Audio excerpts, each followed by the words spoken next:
Bom dia a todos. Bom dia. Estão prontos? Será que o Rafael está pronto? Obrigado. Vocês oraram por ele essa semana? A gente está em oração pelo Rafael. Vocês lembram qual foi o número da pergunta que paramos?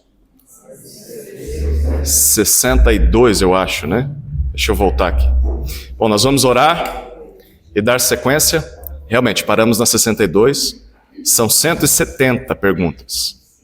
Então, começamos com o número 63 e vamos até terminar. Então, espero que vocês tenham pego marmita para almoçar aí. Vamos orar, queridos. Pai amado, nós te damos graças por esse momento tão especial em que nós nos alegramos de ver o fruto da tua ação sobre a vida do Rafael ao longo desses anos. E nos alegramos, Deus, de podermos participar deste momento na vida da tua igreja. Oramos para que o Senhor dê para ele clareza, lucidez, uma boa memória, tranquilidade, porque está diante da igreja a qual pertence, que tanto ama e que não está aqui para testá-lo, mas para ouvi-lo naquilo que ele tem aprendido ao longo desses anos. E Deus, nós pedimos também para que esse momento seja útil para nós, para que possamos olhar para cada pergunta com atenção e também refletir sobre como nós responderíamos essas questões, porque apesar de que são questões muito importantes para um presbítero preparado ao ministério, são questões também importantes para a vida cristã como um todo. Então, Deus, ajuda-nos a nos concentrarmos, a termos atenção e a podermos, em oração, também aprendermos enquanto ouvimos o Rafael respondendo essas perguntas. Oramos gratos porque ter presbíteros na igreja é um presente do Senhor e é parte fundamental para a saúde dessa igreja. Nós te agradecemos por todo esse processo com que o Rafael tem passado e também pedimos por esse momento e pelos próximos passos também. E que o exemplo dele seja um encorajamento para outros que virão e que a igreja também esteja pronta e preparada para caminhar e trabalhar com outros candidatos. Oramos assim no nome de Jesus. Amém. Muito bom, então estamos diante do Rafael Prearo, que já se apresentou na semana passada, casado com a Aline, pai da Marina, da Luísa e do Isaac, e que nos últimos 4 anos tem sido observado para o presbitério e também estudado e sendo experimentado em todas as áreas pastorais possíveis. Já esteve e fez de tudo, né? Desde pregação, aula, visita, aconselhamento, discipulado, velório, de tudo um pouquinho. E também leu muita coisa ao longo desses anos, e o que vocês estão vendo nas respostas dele são fruto desse estudo, é fruto desse estudo ao longo dos anos.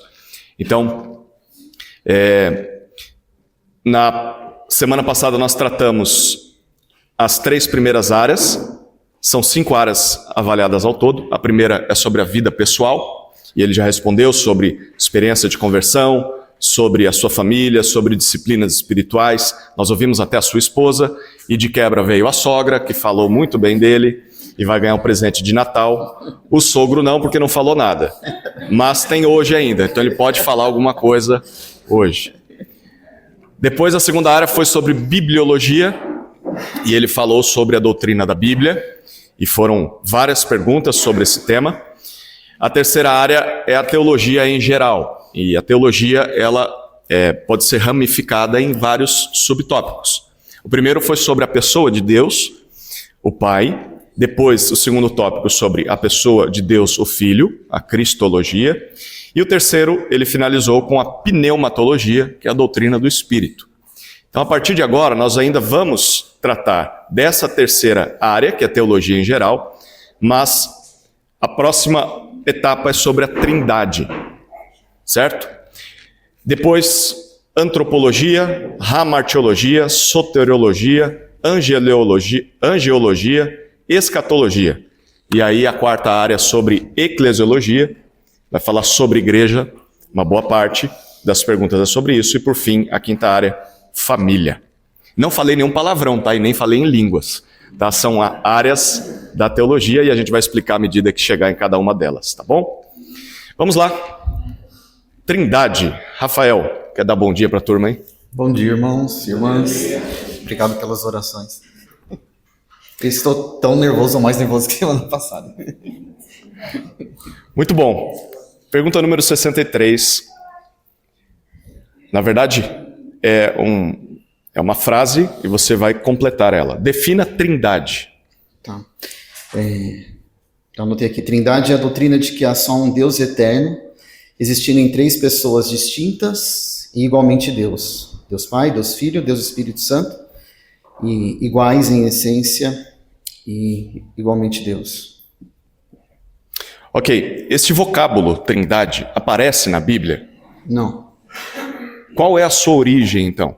Ele vem do latim trinitas, e foi desenvolvido, cunhado no século III, e a gente usa porque ele descreve ou se aproxima mais da natureza de Deus revelada nas Escrituras, conforme a gente vê lá, por exemplo, em Mateus 28:19, que Jesus fala para batizar em nome do Pai, do Filho e do Espírito Santo. Ok, então a trindade não é uma invenção da igreja? Não. Ok. Próxima pergunta, ou na verdade, cite exemplos de evidência ou da evidência da trindade no Antigo e no Novo Testamento. No Antigo Testamento, a gente tem Gênesis, em que Deus fala na primeira pessoa do plural, então façamos o homem a nossa imagem e semelhança. Você tem Deus Pai criando, você tem o Espírito sobre as águas, e em Isaías a gente tem, Isaías 48:16, tem Pai, Filho e Espírito Santo expressos ali. E no Novo Testamento, a gente tem no batismo de Jesus, então o Filho, o Pai falando, esse é o meu Filho amado, e o Espírito descendo na forma como uma pomba. A gente tem Mateus 28:19, que eu citei, na comissão de Jesus. Em 2 Coríntios tem a bênção apostólica. Tem algumas passagens de Atos também que você consegue ver o Pai, Filho e Espírito Santo. Ok. Por que a trindade é importante, Rafael? Ela é importante porque ela nos ajuda a entender a natureza plena de Deus, a revelar a natureza plena de Deus.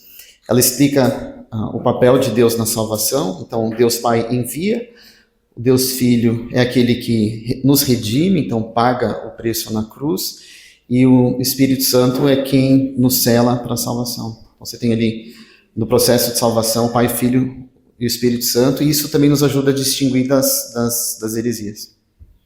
Ok, aproveitando a questão das heresias, quais religiões pseudo-cristãs, então pseudo é que se autodenomina, mas não necessariamente é.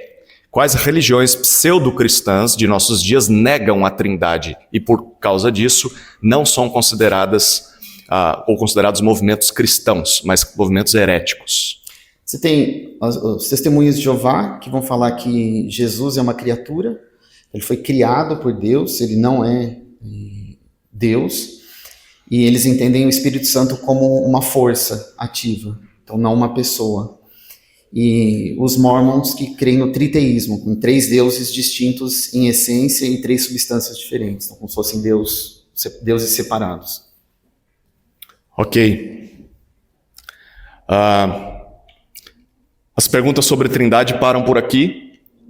E agora nós podemos abrir, caso você tenha alguma pergunta para fazer sobre trindade, ou alguma dúvida sobre alguma resposta que ele deu e não ficou clara para você, tá bom? Fique à vontade.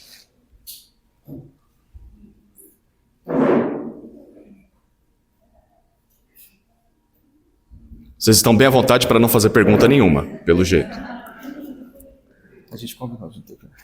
O Rafael pediu para eu fazer mais pausas para ele poder beber a água, comer o chocolatinho que estava aqui. A gente nem comeu o chocolate na semana passada. Quando acabou, eu virei para cumprimentar o irmão, quando vi já não tinha mais nada, né? Passou os gafanhotos. As crianças comeram, né? Então, elas devem comer mesmo. Então tá bom, depois dessa pausa aqui, Rafael, você teve a oportunidade de comer aí. Não comeu, vamos para a próxima. Próximo tópico área de teologia é antropologia, que é a doutrina do homem, certo? O que é o homem? O homem é a criação especial de Deus, ele é composto por parte material e parte imaterial. Ele é dotado de razão, de volição, que é o desejo, a motivação, e a capacidade de se relacionar com Deus, mas que vive hoje num estado de caído em pecado. Qual é a origem do homem? O homem foi criado por Deus, a partir da criação direta de Deus, formado do pó da terra, e depois de formado ele recebeu um sopro de vida e criado o primeiro casal, homem e mulher, a mulher da costela do homem. Qual é o propósito do homem? Glorificar Deus, desfrutar de uma comunhão com Ele, governar e submeter a criação com responsabilidade e viver em obediência à vontade de Deus. Essa pergunta não está aqui, tá? Mas o homem se divide em quantas partes? Material e imaterial. Quer que explique? O corpo humano, e eu entendo que há uma divisão na sociedade de corpo, alma e espírito em 3 partes. Eu entendo que a parte imaterial é uma coisa só. Então, alma, espírito e pensamentos é tudo uma coisa só, uma parte só do homem, a parte material. E a parte material é a parte física. Essas partes podem ser tratadas separadamente, sem afetar a outra? Geralmente vai no pacote. A gente vai falar sobre isso daqui a pouco em aconselhamento bíblico. Certo. Última pergunta sobre a antropologia. De que maneira o homem é a imagem e semelhança de Deus? Então, o homem é a imagem e semelhança de Deus no sentido de que ele consegue reproduzir os atributos comunicáveis de Deus. Então, sabedoria, moralidade, criatividade, capacidade de relacionamento, o domínio sobre a criação, mas de uma forma limitada por conta da queda. Ok. Alguma pergunta sobre esse tema? Austin. Algumas semanas atrás eu tive um debate com um amigo meu e ele tem uma teoria que o homem pode ser classificado como animal. Eu não creio nisso, estava debatendo com ele sobre isso, mas eu queria saber qual que é a sua opinião sobre isso, o que você falaria para alguém que acredita nessas coisas. Primeiro eu mostraria o relato bíblico de Gênesis, vamos dizer, o homem foi criado à imagem e semelhança de Deus. Eu coloco as implicações do homem ser um animal. Então, se eu digo que o homem é animal, eu estou partindo do pressuposto da teoria de Darwin, que os mais fortes eles acabam se sobressaindo. Se eu digo que o ser humano é criado à imagem e semelhança de Deus, o ser humano ele tem valor inerente, então devo respeitar o ser humano como ser humano. E aí você risca da lista coisas como aborto, por exemplo. Então por que eu não aborto? Porque é um ser já criado à imagem e semelhança de Deus. Se eu entendo que o homem é um animal, eu me coloco junto com a categoria dos animais, então a gente padroniza isso. Até eu tenho uma dificuldade com aquelas classificações da biologia, né? Enfim, de classe, filo, reino, alguma coisa, eu não colocaria o ser humano dentro de tudo isso, eu colocaria um ser à parte. Em última instância, se eu entendo que o ser humano ele é um animal, partindo da teoria da evolução, então os mais fortes devem sobreviver. E sobre esse discurso você tem, por exemplo, o que Hitler fez com os judeus, falando que a raça ariana era melhor do que as outras. Então, se acaba com todo o discurso que a sociedade que tem hoje em dia, por exemplo, de valorizar as minorias. Então, não, os mais fortes têm que sobreviver, porque no reino animal é assim que acontece. Então, entre outras implicações. Respondi?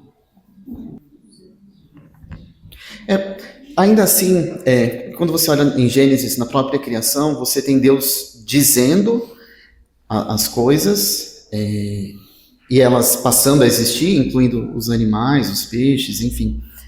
E aí, quando ele vai para o ser humano, ele sopra o fôlego de vida. Então, é especial nesse sentido. Talvez a nomenclatura em latim seja ruim para se referir aos outros animais, e não ao ser humano. Então, nesse sentido da palavra, né, de ânima, que é a alma.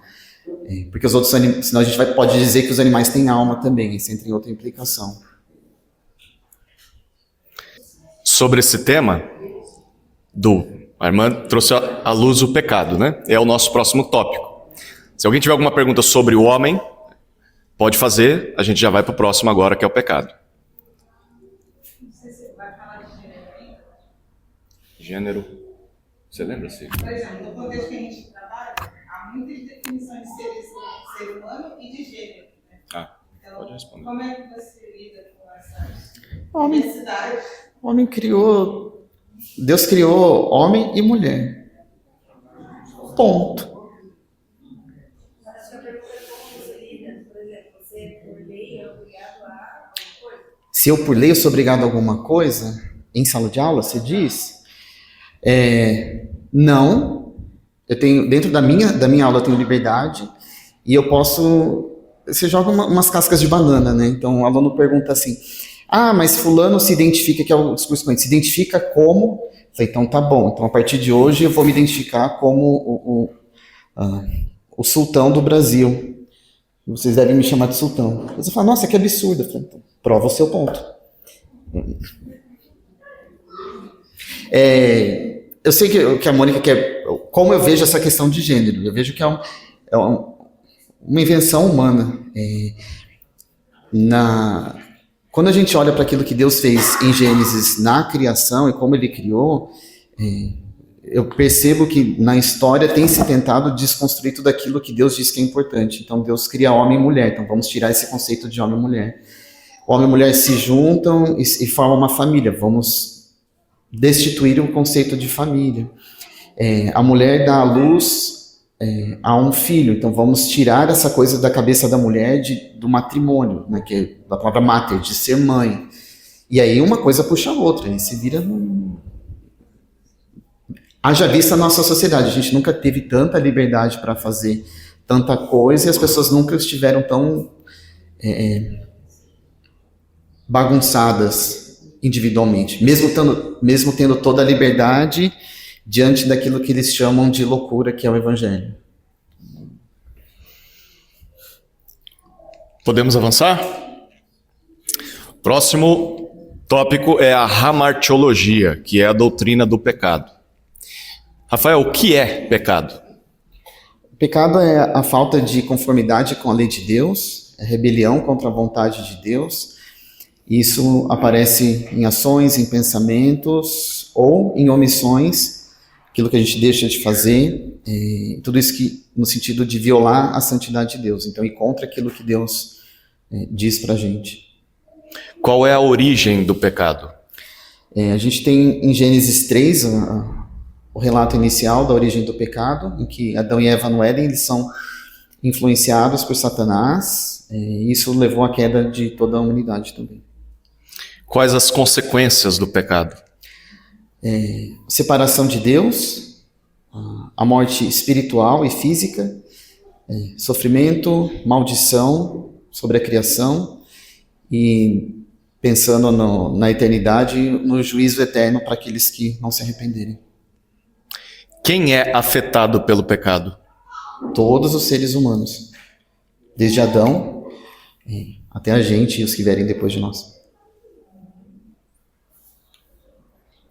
O que é a imputação do pecado? Imputação é o ato de Deus de atribuir a culpa do pecado de Adão a toda a humanidade. Então, o pecado de cada indivíduo, e isso resulta na condenação. Por que o pecado de Adão é imputado a toda a humanidade? Porque por conta de Adão, o pecado foi passando para todos os descendentes dele. Então nós também estamos sob a mesma influência do pecado. Existe perdão para todos os pecados? Sim. Através do arrependimento e da fé em Jesus, cuja morte, da morte de Jesus, ele nos livra da culpa do pecado. Ele leva sobre si a culpa que era nossa. Para qual pecado não há perdão? A gente vai voltar naquela questão da blasfêmia do Espírito. Eu expliquei semana passada a questão da blasfêmia. Eu coloquei aqui que não há perdão para rejeitar Jesus. Então, rejeitar a Jesus e entendendo nele aquele que pode nos salvar é condenatório, pensando no texto de João 3, 18 a 20. Ok. Pergunta sobre hamartiologia ou sobre alguma resposta que ele deu e não ficou clara? Se a pessoa se arrepende de aceitar Jesus, aí ela pode se arrepender ou não? Como que explica? Eu creio que sim. Se a pessoa se arrependeu, Desculpa, não entendi da pergunta. Todo o coração se arrependeu, né? se a pessoa que tinha rejeitado a Jesus, se ela se arrepende, se tem salvação para ela, é isso? Sim, é a nossa história, de maioria de nós. Quem é que se converteu na primeira oportunidade? A pessoa falou de Jesus, a pessoa se converteu. Você foi na primeira, ela foi mais esperta. Quem é que se converteu na segunda ou em diante? Levanta a mão. Beleza, ó, vocês rejeitaram Jesus na primeira vez. Não entenderam que Jesus era Jesus. Vocês são salvos? Sim ou não? Amém. Amém. Ele fala que não tem perdão, né? Isso que confunde um pouco, assim, sabe? Não tem perdão. O rejeitar Jesus. Entendeu? Mas é porque eles usam. Se ele morrer em rejeição. É porque eles usam a palavra da blasfêmia, o Espírito Santo é desse. Mais ou menos. Acho que mistura. Você quer responder de novo sobre a blasfêmia do Espírito? Vamos lá. Vamos lá, vamos voltar para a blasfêmia do Espírito. Abre lá em Marcos 3.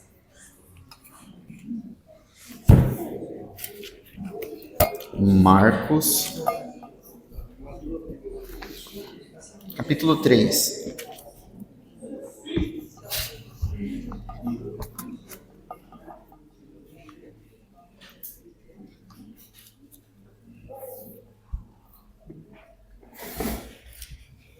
Marcos 3, de 20 a 30. Então Jesus foi para casa. Acharam aí? Marcos 3, 20. Então Jesus foi para casa, e outra vez se ajuntou uma multidão, de tal modo que nem podiam comer. E quando os parentes de Jesus ouviram isto, saíram para prendê-lo, porque diziam, está fora de si. Os escribas que tinham vindo de Jerusalém diziam, ele está possuído de Beelzebu, ele expulsa os demônios pelo poder do maioral dos demônios. Então, convocando-os, Jesus lhes disse, por meio de parábolas, como pode Satanás expulsar Satanás? Então, Jesus está falando isso porque os escribas tinham falado que ele estava possuído por Beelzebu, por Satanás. E aí Jesus responde, então, como pode Satanás expulsar Satanás?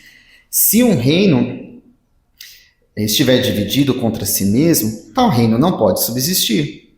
Se uma casa estiver dividida contra si mesma, tal casa não poderá subsistir. Se Satanás se levantou contra si mesmo, então lembrando que Jesus estava expulsando demônios, estava curando, estava fazendo as coisas. Se Satanás se levantou contra si mesmo e está dividido, não pode subsistir. É o seu fim. Ninguém pode entrar na casa do valente para roubar-lhe os bens sem primeiro amarrá-lo, e só então saqueará a casa dele. Em verdade, lhes digo que tudo será perdoado aos filhos dos homens, os pecados e as blasfêmias que proferirem. Mas aquele que blasfemar contra o Espírito Santo nunca terá perdão, visto que é réu de pecado eterno.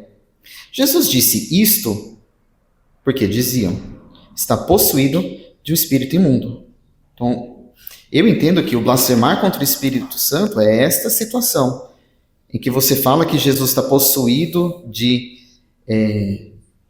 está possuído por Beelzebu nessa situação.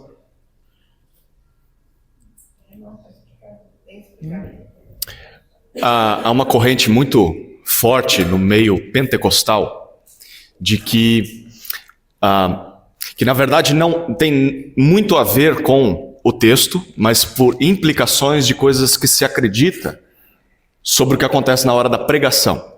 Então, o Rafael já respondeu uma das primeiras perguntas quando falava sobre Bíblia, o que é pregação? E ele disse que é explicar e aplicar o texto bíblico à luz da obra de Cristo. Mas, em alguns ambientes pentecostais, acredita-se que a pregação não necessariamente é a explicação do texto.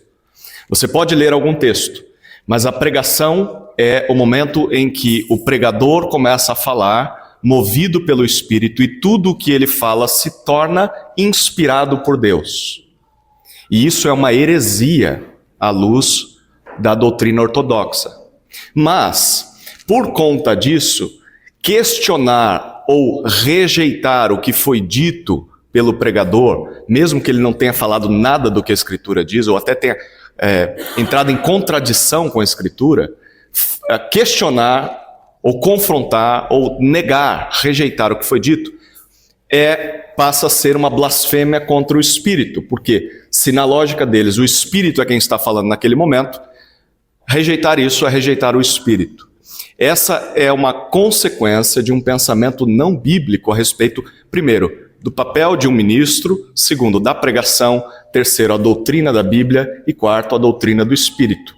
Por isso a resposta do Rafael. Ele não entrou nesse âmbito porque esse texto e esse tema não tem a ver com essa confusão pentecostal que é feita, infelizmente, por esses grupos, né? Não são todos os grupos pentecostais que fazem isso, mas há uma parte que faz e acredita assim.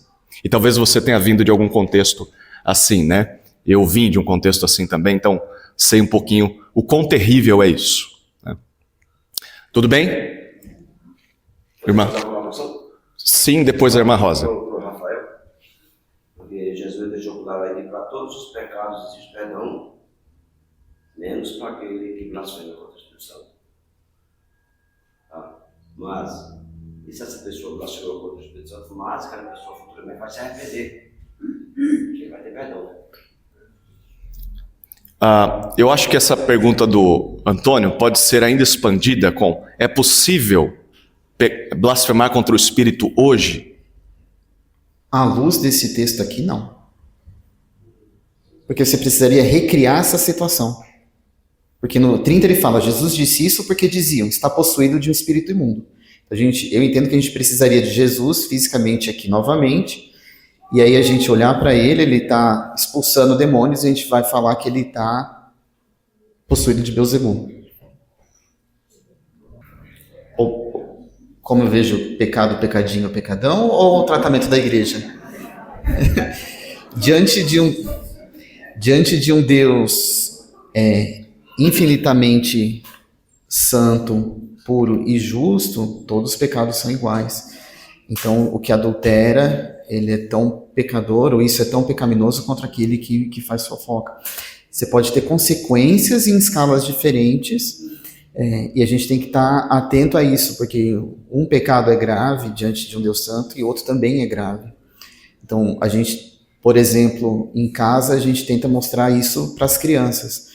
Porque, eu só fiz isso. Eu falei, não é só isso. Você fez isso. Isso está errado também. Então, mas que é o discurso corrente. Eu nunca matei ninguém, nunca roubei. Não, mas... Né? Então, pecado é pecado, ponto. Geralmente, no seio da igreja, esses pecados maiores demandam mais tempo. A gente meio que se acostumou, não deve ser assim, a ver coisas menores e não confrontar e não exortar, mas todos eles precisam de confronto. Ok, nós precisamos avançar, porque estamos apenas na 78. Temos que chegar na 170. Ok? Tudo bem? Podemos avançar para a soteriologia, doutrina da salvação. O que é salvação?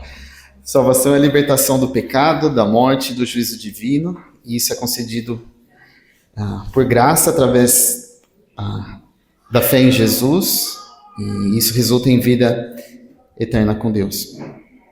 Qual foi a principal atitude de Deus para salvar o homem? É enviar Jesus para morrer na cruz, ressuscitar e oferecer redenção. Quem pode ser salvo? Qualquer um pode ser salvo, independente da origem, pois a salvação, eu acredito que é para todos, mas condicionada ao arrependimento e à fé. Como alguém pode ser salvo? Crendo em Jesus, se arrependendo dos seus pecados e recebendo pela fé. Um crente em Jesus pode perder a salvação? Não. Há algum texto bíblico que te vem à mente? Sim. Rafael pregou na semana retrasada, não há mais condenação para aqueles que estão em Cristo Jesus. E João 10, Jesus fala que o Pai deu alguns e aqueles... Deixa eu ler o texto. Não pode arrebatá-los de sua mão, peraí. Texto de Romanos, qual que é? Romanos 8:1. Agora, pois, já não há mais condenação para os que estão em Cristo Jesus.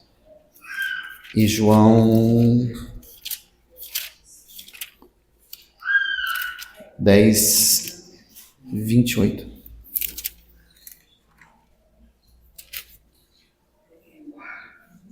Vou pegar do 25. Vou pegar do 24. Então os judeus o rodearam e disseram: até quando você nos deixará nesse suspense? Se você é o Cristo, diga francamente. Jesus respondeu: já falei, mas vocês não acreditam. As obras que eu faço em nome do meu Pai dão testemunho de mim, mas vocês não creem, porque não são minhas ovelhas. As minhas ovelhas ouvem a minha voz, eu as conheço e elas me seguem. Eu lhes dou a vida eterna. Jesus falando: eu lhes dou a vida eterna, jamais perecerão, e ninguém as arrebatará da minha mão. Então o crente não perde a salvação. O que é arrependimento? Arrependimento é o reconhecimento do pecado, e uma espécie de tristeza piedosa por conta do pecado, e um voltar-se para Deus, deixando o mal e buscando a obediência e a reconciliação com Deus. O que é fé? Fé, Hebreus 11:1, é a certeza das coisas que se esperam, a convicção de fatos que não se veem. E fé nesse contexto de salvação é a confiança plena de que em Jesus Cristo como Salvador, baseado na palavra. O que é justificação pela fé? Justificação é a declaração divina de que o pecador é justo aos olhos de Deus a partir da obra de Cristo, e isso é recebido mediante a fé, não por obras. Quer beber água? Pode. Obrigado. Pode perguntar o próximo. O que é regeneração? Regeneração é a obra do Espírito Santo que dá nova vida espiritual ao pecador, tornando esse pecador uma nova criatura em Cristo. O que é predestinação? Predestinação é o decreto eterno de Deus de escolher e destinar certos indivíduos à salvação, baseado em sua soberania e sua graça. Isso antes da fundação do mundo. Há algum texto bíblico que confirma a sua resposta? Sim, abra lá em Efésios, capítulo 1.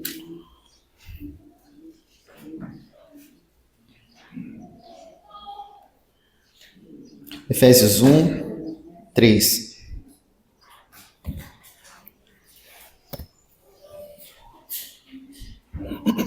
A partir do Efésios 1, a partir do versículo 3. Bendito seja o Deus e Pai de nosso Senhor Jesus Cristo, que nos abençoou com todas as bênçãos espirituais nas regiões celestiais em Cristo. Antes da fundação do mundo, ou seja, antes de Gênesis 1:1, Deus nos escolheu nele para sermos santos e irrepreensíveis diante dele. Em amor, nos predestinou para ele, para sermos adotados como seus filhos por meio de Jesus Cristo, segundo o propósito da sua vontade. Eu já meio que responde a próxima também. A próxima pergunta é o que é eleição? É escolha... Alô? Opa, aí. Acho que é o cabo. É o cabo. Alô? Alô? Roda na mão? Assim, aí. Eleição é a escolha soberana de Deus antes da fundação do mundo, de pessoas para salvação. Não baseado em méritos humanos, mas na sua vontade e na sua graça. Nessa mesma carta de Efésios, há um texto que mostra e aponta para essa graça e não ser por méritos? Tem, Efésios 2, vocês já estão com a Bíblia aberta aí? Olha o versículo 8. Porque pela graça vocês são salvos mediante a fé, isso não vem de vocês, é dom de Deus. não de obras, para que ninguém se glorie. Ok. De que maneira a Bíblia relaciona a soberania de Deus à salvação? Tem que segurar aqui. A Bíblia relaciona a soberania de Deus à salvação quando ela ensina que Deus elege, Ele chama, Ele regenera e é Ele quem preserva os crentes. Enquanto o homem responde, o ser humano ele vai responder em fé. Então é Deus quem cuida de tudo. O que é o reino de Deus? O reino de Deus é o domínio soberano de Deus sobre a criação. Isso é manifestado espiritualmente nos corações dos crentes hoje e no futuro, na sua plenitude. O que é santificação?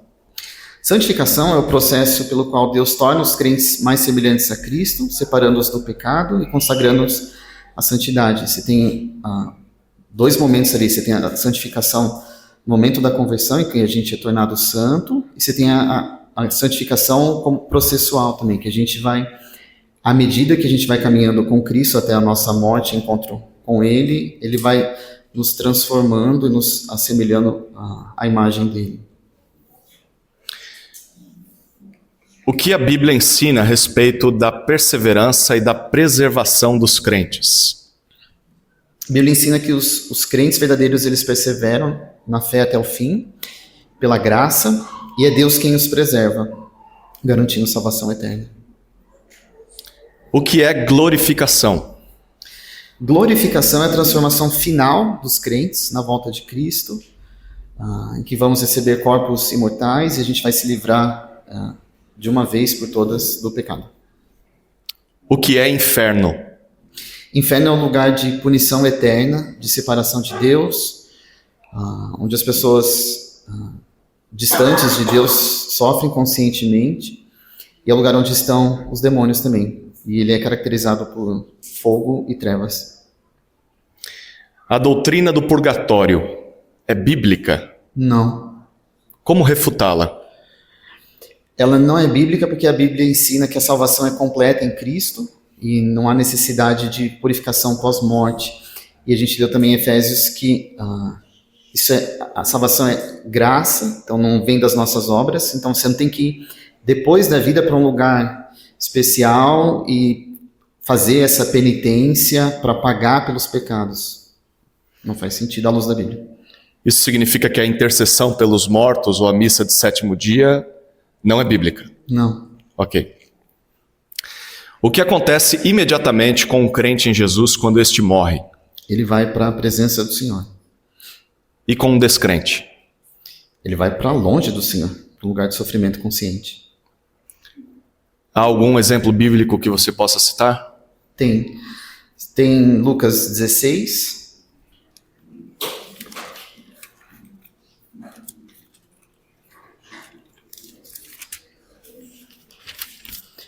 Para o crente, acho que a gente pode citar o ladrão na cruz, que Jesus fala para ele, hoje mesmo estarás comigo. E para o descrente, Lucas 16, versículo 22.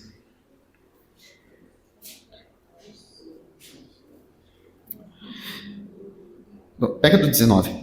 Ora, havia certo homem rico que se vestia de púrpura e de linho finíssimo, que se alegrava todos os dias com grande ostentação. Havia também certo mendigo, chamado Lázaro, coberto de feridas, que ficava deitado à porta da casa do rico. Ele desejava alimentar-se das migalhas do rico. Das migalhas que caíam da mesa do rico, e até os cães vinham lamber-lhe as feridas. E aconteceu que o mendigo morreu e foi levado pelos anjos para junto de Abraão. Morreu também o rico e foi sepultado. No inferno, estando em tormentos, o rico levantou os olhos e viu ao longe Abraão e Lázaro junto dele. Então, gritando, Pai Abraão, tenha misericórdia de mim e mande que Lázaro molhe a ponta do dedo em água e me refresque a língua, porque estou atormentado neste fogo. Mas Abraão disse, Filho, lembre-se de que você recebeu seus bens durante a vida, enquanto Lázaro só teve males. Agora, porém, ele está consolado aqui, enquanto você está em tormentos. Então, a gente vê que é alguém que morreu longe de Jesus, ele está consciente do que está acontecendo, em tormentos. E aí ele fala assim mais para frente, no 27. Então o rico disse, Pai, eu peço que mande Lázaro à minha casa paterna, porque tenho 5 irmãos, para que lhes dê testemunho, a fim de que não venham também para este lugar de tormento. Então, Abraão respondeu, ele tem Moisés e os profetas, ouçam-nos. Então, para os que estão vivos, não precisa de alguém vindo do além para dizer que lá é ruim. A gente tem Moisés e os profetas, a gente tem todo o Velho Testamento, e o Novo também. Mas ele insistiu, não, pai, se alguém entre os mortos for até lá, eles irão se arrepender. Abraão, porém, lhe respondeu, se não houve Moisés e os profetas, também não se deixarão convencer, mesmo que ressuscite alguém dentre os mortos. Então, é uma parábola que Jesus está contando aqui para ilustrar. Olha, não adianta trazer alguém do outro lado, do lado do inferno, para dizer que lá é ruim, para você saber que lá é ruim. A gente já tem o que a gente precisa aqui para saber que é ruim. Aí se eles não querem ouvir isso, não vai ser vindo alguém de lá para... E já refuta também o purgatório. Ok?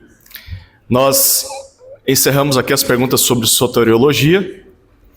Eu vou abrir para alguma pergunta, mas precisa ser rápido, porque nós ainda temos que avançar. E eu sei que o Edson vai fazer perguntas sobre escatologia. Então, fiquem à vontade rapidamente para fazer alguma pergunta. Temos 2 braços levantados. Vou começar pela Esther, depois o Austin. A pessoa que comete o pecado de blasfemia contra o Espírito, pecado pessoal, pode ser salva? Se a pessoa que cometer a blasfêmia contra o Espírito, a gente não consegue cometer a blasfêmia contra o Espírito à luz de Marcos 3. Se a pessoa renegar Jesus, em algum momento, se ela se arrepender, sim.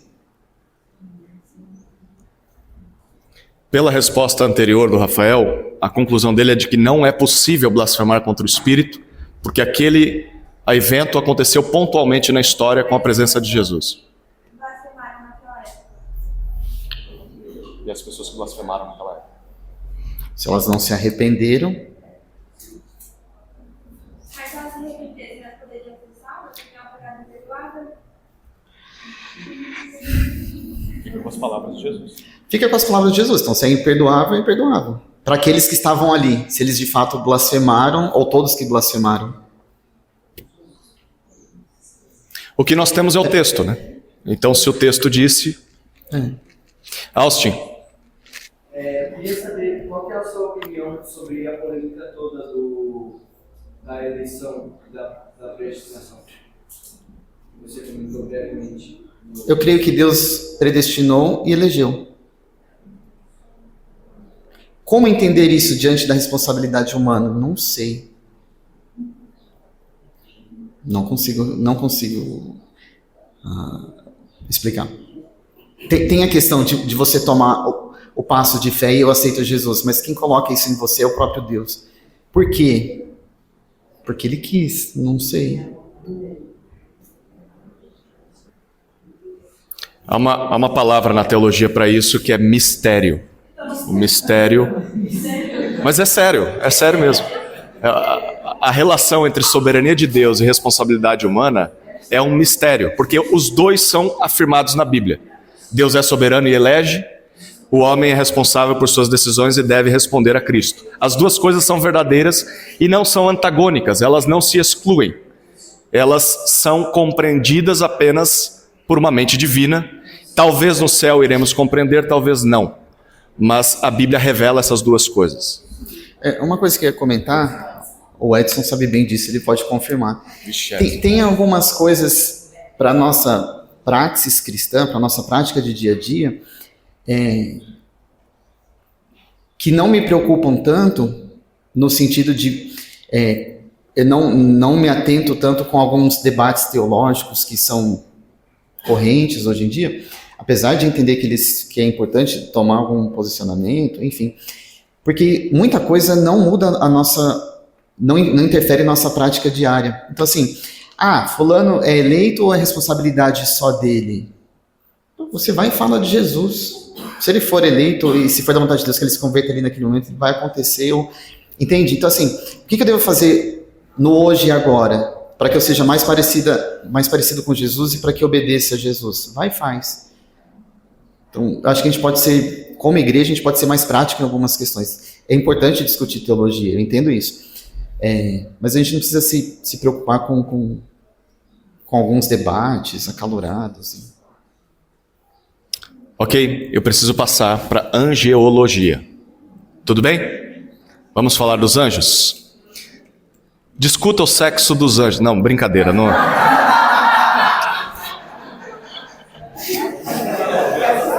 Foi para ele tomar água, gente. Quer comer o chocolate? Não. Agora a pergunta séria. Quem são os anjos? São seres espirituais criados por Deus, são mensageiros e servos dele. Eles adoram e executam a sua vontade. Uma parte dos anjos caíram, é a próxima pergunta. Quem são os anjos caídos e quando isso aconteceu? Eles são anjos que se rebelaram contra Deus, liderados por Satanás. Eles foram expulsos do céu e aconteceu em algum momento entre Gênesis 2 e 3. Existe anjo da guarda?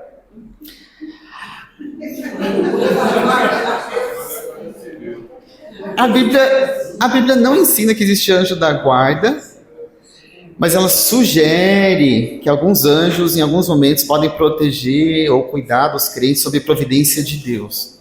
É algo que a gente deve buscar? Não. Né? Se acontecer, legal. Qual é a principal atividade dos anjos a respeito do homem? Servir os herdeiros da salvação, estão protegendo, guiando e ministrando conforme a vontade de Deus. Estão fazendo interferências pontuais ali. Em que estado estão os anjos caídos hoje? Eles estão em prisão espiritual, aguardando o juízo final, e a atividade dele, que você vai perguntar, inclui nos tentar, oprimir, enganar e promover o mal. Um crente em Jesus pode ficar possesso por um anjo caído ou demônio? Não. Porque ele é selado pelo Espírito e pertence a Deus, mas os demônios podem exercer opressão. Externa. Externa.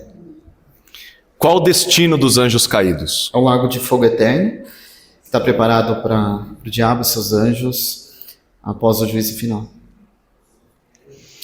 Alguma pergunta sobre angiologia? Austin, você esgotou a sua cota de perguntas hoje, tá, Austin? Você poderia dar alguns exemplos de textos que citam o destino dos anjos caídos? Tem. Citar Mateus 25, 41, Apocalipse 20, 10. Por conta do tempo nós não vamos abrir lá, porque tem outros que ele vai ter que abrir. Mateus 25, 41, Apocalipse 20, 10.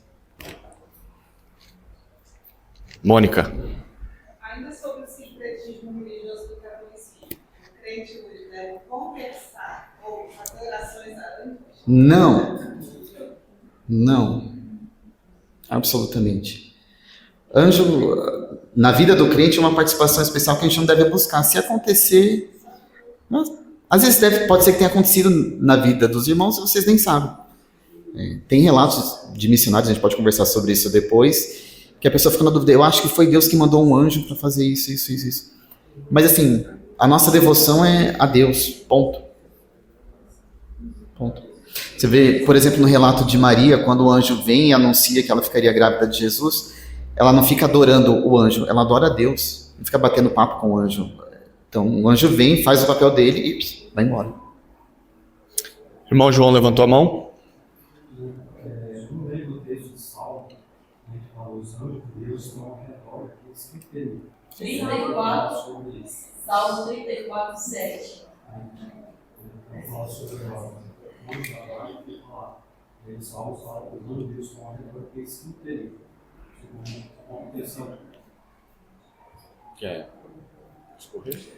Se eu concordo? Você está comentando. Então, é quando a gente usa a palavra anjo da guarda, ela vem carregada de significado, acho que vem de uma tradição do catolicismo romano, que você deve algum tipo de devoção a esse anjo. Então, assim, existem anjos que estão cuidando da gente? Em determinados momentos, sim. A gente busca isso? Não. É só isso. Existe uma crendice popular também no catolicismo romano de que cada um tem um anjo da guarda, né? E de que eles ministram para você. Você tem o seu anjo, o outro tem o outro. Isso não é bíblico, a Bíblia nunca afirmou isso. Ela diz que os anjos estão ao redor do povo de Deus, cumprindo a ordem de Deus para cuidar do seu povo. E que isso acontece dentro da vontade de Deus. Ok? Você não deve buscar o nome do seu anjo da guarda, tá? Não faça isso. Vai acabar encontrando um demônio, possivelmente, mas anjo não.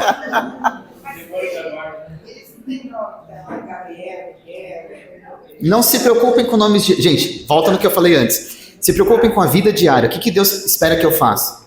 Discípulos de todas as nações, batizando no nome do Pai, do Filho e do Espírito Santo, ensinando-os a guardar todas as coisas. O resto é confeito em cima do bolo. Ah, tem anjo que vai cuidar da gente, tem nome, não tem nome? Deus deve saber o nome deles. Não muda a nossa prática diária. Eu acho que o nosso anjo é o próprio Espírito Santo, que já é a Trindade. O Espírito Santo não é um anjo. Não, mas Quem cuida de nós? O Espírito, isso. é Jesus, porque ele é Deus, né? Ele é Deus, a Trindade é Deus, né? Isso. Não é o Espírito Santo que dá discernimento? Isso, o Espírito Santo. Mas dizer que o Espírito Santo é que você disse que ele é anjo. Então, a gente não precisa do anjo para nos dar discernimento. A gente já tem o Espírito Santo. É essa a colocação. Gustavo, vai Gustavo. Última pergunta sobre angiologia. Você acredita que o anjo do Senhor, relatado no começo da Bíblia, é a pessoa de Cristo? Como é que tá? Qual que é a pergunta? Qual o texto? Se você acredita que o anjo do Senhor, no começo da Bíblia, é a pessoa de Cristo. Está escrito o anjo do Senhor? Quando o anjo do Senhor se revela a Abraão. Está escrito o anjo do Senhor. Eu acho que nesse texto é o anjo do Senhor. Eu fecho com o texto bíblico. É o anjo do Senhor. Isso, é o anjo do Senhor. Eu acho que é o anjo do Senhor.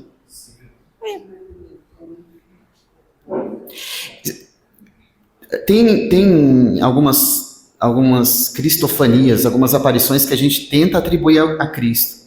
De novo, eu não me preocupo de entrar nessa polêmica. Pode ter sido? Pode não ter sido?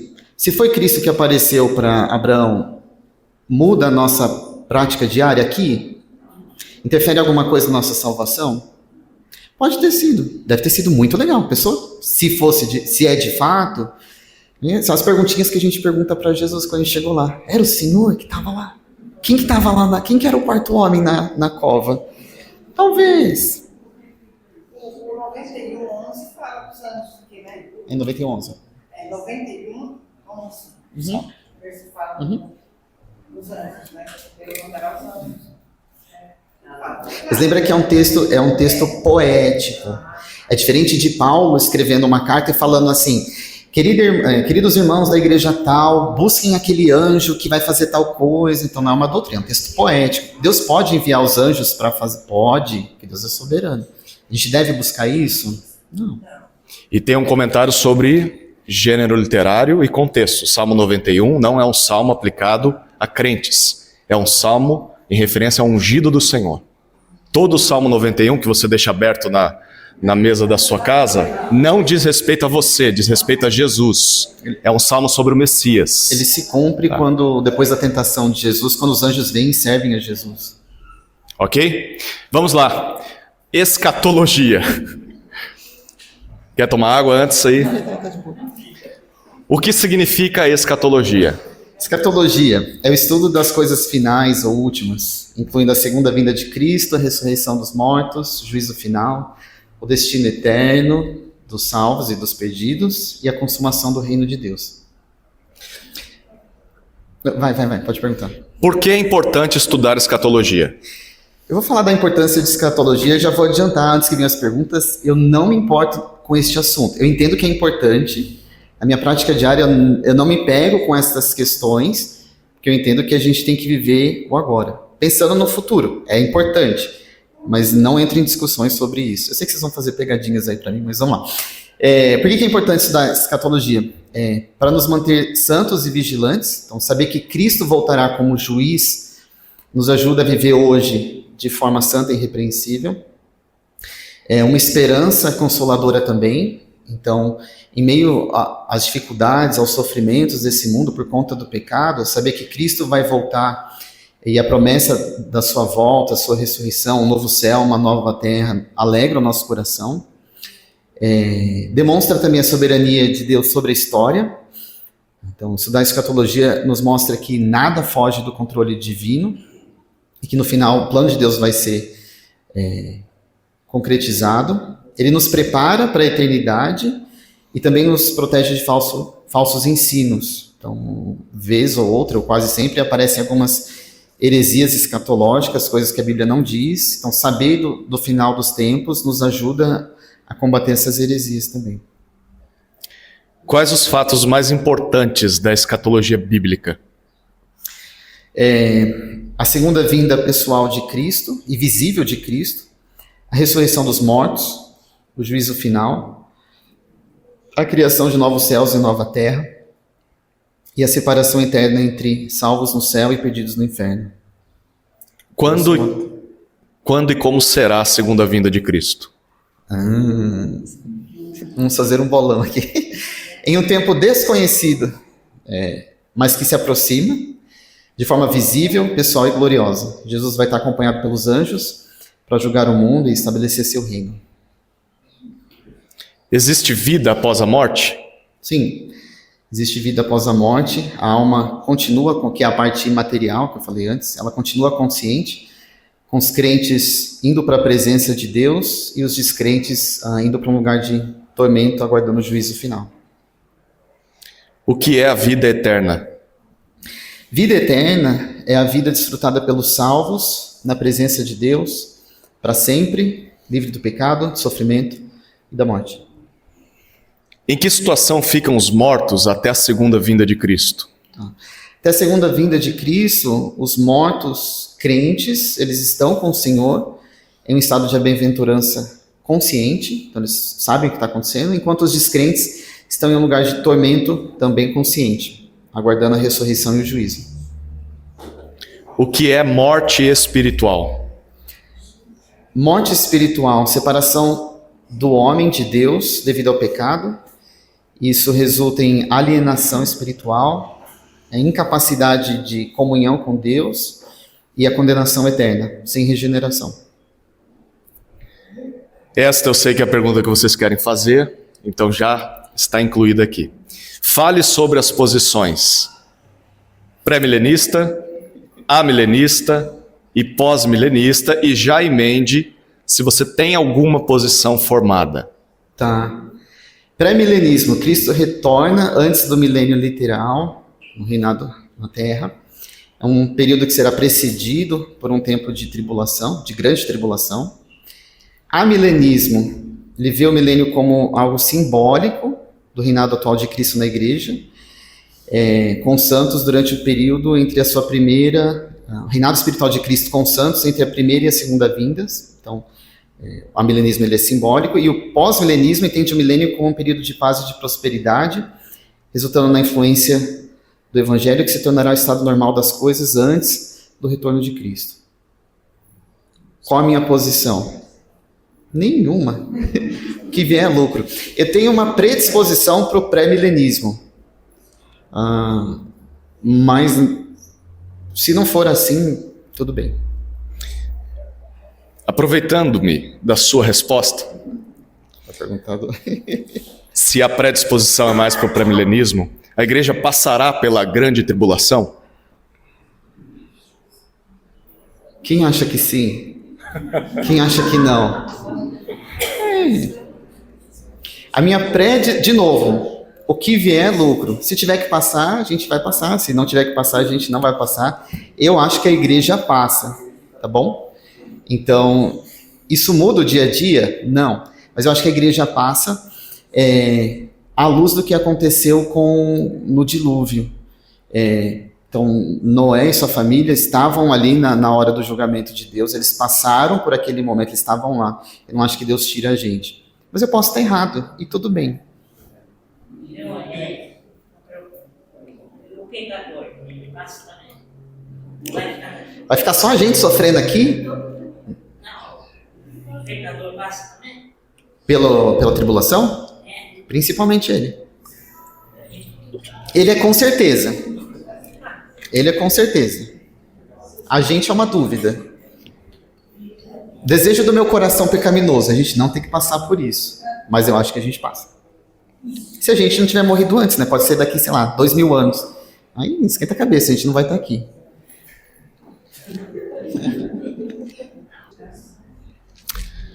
Ok. Alguém tem alguma pergunta que não foi feita e você gostaria que ele respondesse? Fique à vontade. Tá bem tranquilo esse concílio aqui, hein? Amém. O Gil tem. Tem uma pergunta que eu acho que paira na cabeça de muita gente. Quem criou o inferno? Quem criou o inferno? Quem tem o poder de criação? Essa é uma resposta assim para todo mundo, porque muitas vezes passa na cabeça de muita gente. É. E teve pessoas que eu já conversei, assim, e a pessoa bateu o pé e falou assim, não sei, ficou na dúvida. E aí a gente tem que conversar um pouco mais para poder entrar em detalhes, né, mais profundos. Se você atribui a Satanás o poder de criação, ele não é criatura. Ele ia criar um Hã? lugar para ele. Ele ia criar um lugar para ele. Deus tirou ele da presença plena de Deus e falou, opa, eu preciso de um lugar para mim, então vou criar um lugar de sofrimento aqui para mim, porque vai ser bom. Deus criou o inferno. Ok? Podemos avançar? Estamos tranquilos quanto à escatologia. Chegamos na quarta área. A quarta área do concílio é sobre eclesiologia. Esse é um tópico da teologia, mas ele é fundamental para um presbítero. Então, por isso, ele foi separado para se tornar uma área de análise e de avaliação, porque isso aqui é o que tange o ofício do presbítero, a igreja. Ele vai ser um pastor do rebanho. Logo, as perguntas precisam ser mais extensas e profundas nesse tópico. Então vamos começar eclesiologia. O que significa igreja? Igreja é a assembleia dos santos chamados por Deus. Uma comunidade de crentes regenerados, unidos em Cristo, para adoração, para edificação e para cumprir a missão. Qual é a origem da igreja? A origem da igreja ocorre em Pentecostes, com a vinda do derramamento do Espírito Santo sobre os discípulos. A quem a igreja pertence? A Jesus, que é o cabeça. Em Mateus 16, Jesus fala sobre a rocha sobre a qual a igreja seria edificada. Qual ou quem é essa rocha? É ele mesmo, é Cristo. Pode ir. Não é Pedro. Mateus 16, a partir do 13. Indo Jesus para a região de Cesareia de Filipe, perguntou a seus discípulos, quem os outros dizem que é o Filho do Homem? E eles responderam, uns dizem que é João Batista, outros dizem que é Elias, e outros dizem que é Jeremias ou um dos profetas. Versículo 15, ao que Jesus perguntou, e vocês, quem dizem que eu sou? Respondendo, Simão Pedro disse, o Senhor é o Cristo, o Filho do Deus vivo. Então Jesus lhe afirmou, bem-aventurado é você, Simão Barjonas, porque não foi carne e sangue que revelaram isso a você, mas meu Pai que está nos céus. Também eu lhe digo que você é Pedro, e sobre esta pedra, Jesus, edificarei a minha igreja, e as portas do inferno não prevalecerão contra ela. Eu entendo que a tradição católica romana vai dizer que ele é a fundação da igreja, mas sendo bem honesto com o texto, você olha no 16 que fala, Pedro reconhecendo que Jesus é o Cristo, Filho do Deus vivo, qual é a racionalidade de Jesus colocar sobre Pedro a estrutura de toda a igreja? Tem um trocadilho aqui no original de Pedro, que é uma pedrinha, e pedra, que é rocha, alguma coisa que também que perde no português, né? Então, assim como você é uma pedrinha, sobre esta rocha, eu, Jesus, edificarei a minha igreja, e as portas do inferno não prevalecerão contra ela. Uma confirmação dessa posição é exatamente o que acontece em seguida, quando Jesus diz que tem de ir para Jerusalém para morrer E Pedro diz, de modo nenhum. E aí Jesus o chama de Satanás, né? De inimigo, de opositor. Se a igreja dependesse de Pedro, estaríamos perdidos já nessa cena, né? E nada mais aconteceria depois disso. Ok. O que é a igreja universal? Tem a denominação. Igreja universal é o corpo visível, desculpa, o corpo invisível de todos os crentes. Deixe claro, são duas coisas diferentes. Você tem a igreja universal do reino de Deus, do pastor lá. Esquece ele, isso é uma coisa. E tem a igreja universal. Quando fala de igreja universal, a gente está falando do corpo invisível de todos os crentes regenerados em todos os tempos e lugares. E eles estão unidos espiritualmente em Cristo.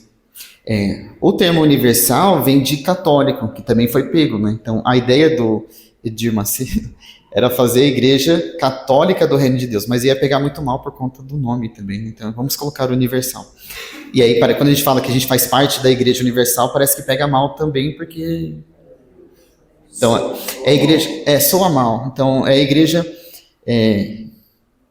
universal no sentido geográfico, então todos os lugares do mundo, no sentido temporal, então todas as épocas, e na plenitude da fé também. Então, não falta nada para essa igreja para a salvação. De todos os tipos de pessoas, judeu, grego, escravo, livre, homem, mulher.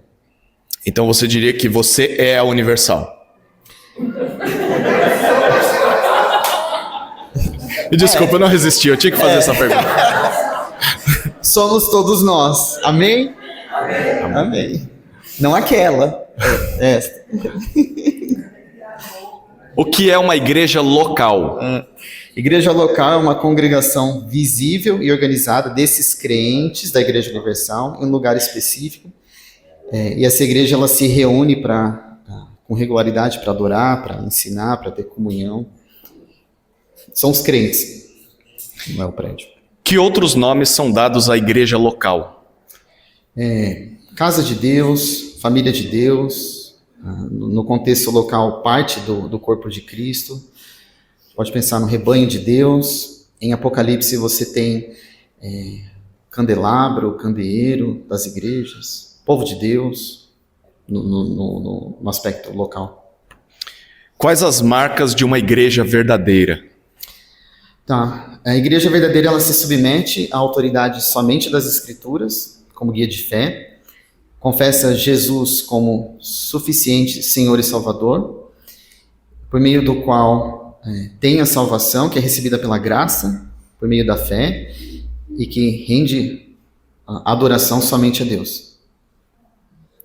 O que é a igreja militante? Militante é outra palavrinha também. Militante é a igreja na terra, composta pelos crentes que lutam contra o pecado, o mundo, as forças espirituais do mal, enquanto avançamos na expansão do reino de Deus. Então nós somos a igreja militante hoje. Universal e militante, hein? Você gostou, né, de hoje? Tá ficando legal, né?